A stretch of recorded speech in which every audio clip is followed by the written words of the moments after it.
One other clip we have from Leaders' Questions today, just on something I think that will resonate with a lot of people these days. We're coming towards the Dáil recess next week, and when we come back in September it will be into budget time, and already the pre-budget submissions are coming in, and no doubt the government will want to show the growth and the improvement and the recovery, as you did with the Spring Economic Statement. And just looking at two statistics from the Spring Economic Statement, the general government debt is down to 105% of GDP, expected to go down below another percentage, and GDP growth last year in Ireland was the highest in Europe. But what do those statistics mean in real terms to Irish people? Because what's being presented statistically as improvement, indicating the healthy state of the economy, is actually masking the reality in Ireland. And the fine rhetoric and the statistics, they would give the impression that we are actually a template on how to turn a financial crisis around. Now, no doubt it has been turned around for some people, but the reality is that those statistics are masking the suffering of Irish people. And I'm talking about those on low incomes, lone parents, people with disabilities. I'm talking about a community sector working on shoestring budgets and yet providing valuable services in childcare, in education and in addiction services. And we look at housing, 3,300 people in Dublin alone in emergency accommodation. And Dublin City Council housing manager saying that Dublin City Council cannot cope, such is the extent of the problem. So I look at the disconnect. We have the growth and health of the economy statistically and the reality. So how can the statistics mask the reality? And I'm suggesting that the answer lies in the way that we measure poverty, and that the current system is unbalanced. And one statistic out of the current system is that we have 6.2% of people in consistent poverty. Now, I know there are parts of Dublin Central and other parts of the country where the number in consistent poverty is double and treble that. So I'm asking for the need to look beyond mere economic indicators as the only indicators determining our prosperity and well-being. And that was Maureen O'Sullivan, the Technical Group Independent TD for Dublin Central. Pascal Donoghue, the whole disconnect of people in terms of an alleged recovering economy, yet people are not feeling it. One thing that strikes you about it is when we were going through austerity budgets, there was a 2-to-1 ratio between spending cuts and tax increases. Yet the government has indicated that now that there is some money to spend, it will be done on a 50-50 basis between spending increases and tax cuts. Surely that alone is the greatest sign of unfairness towards those at the lower end of the socio-economic spectrum.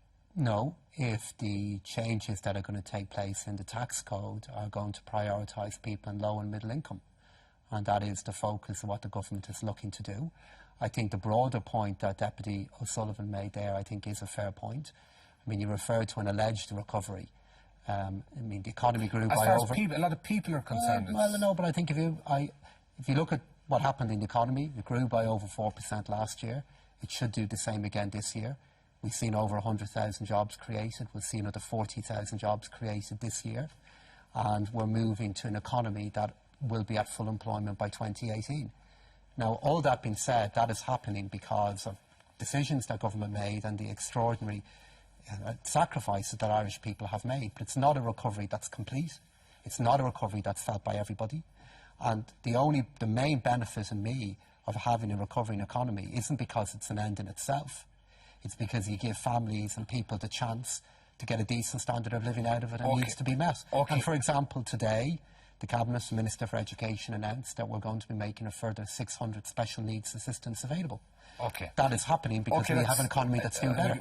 We get that. Pierce Doherty, notwithstanding what Maureen O'Sullivan said, if we had followed the path Jerry Adams mentioned about telling the Troika to go home, if we had gone down that type of route, some people would suggest we'd be in the same situation as Greece by now, that irrespective of what faults there are in terms of how the government handled it, it would have been a hell of a lot worse if we went down the alternative route.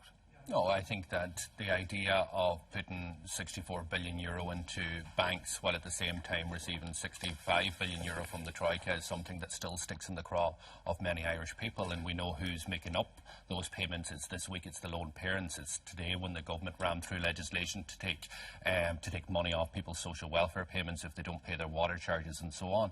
And there's many people out there who simply hear about a recovery but know that it's not a fair recovery. Pascal talks about the tax code and the tax changes. You know, this week we've been reading about former Taoiseach's ministers going to receive thousands of euros back in their pensions, while at the same time the lone parents have been stripped from the bare minimum amount of money that they have to keep themselves going and their family going. And that is something that is not fair. Now, that's all policy driven. When we heard that clip there about consistent poverty, it does not happen by chance. It is government policy that allows this to happen, and if there was different priorities, then there would be different outcomes. Okay, Justine, just briefly, is that disconnect still there between a recovering economy and people actually feeling it? I think it is. You hear people say it all the time. I'm from Cork. Somebody told me the other day that, you know, the rate of unoccupied buildings on Patrick Street, the main street in Cork, has increased recently, you know, rather than decreased. And I think it is what you say about the disproportion between, during the crisis, between the cuts in spending and the increased taxes. I think that's a very valid point, because we're now being promised it's going to be 50-50 in the budget.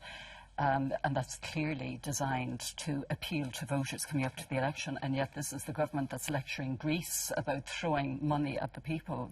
Very briefly, Jim, very briefly. Did you really believe that, given the collapse the economy suffered after 2007, that after 12 months of recovery, which is effectively what we've had, that everything would get back to normal? It's going to take 5 years of this sort of growth to really make this recovery feed into people's pockets. Okay. That's the reality.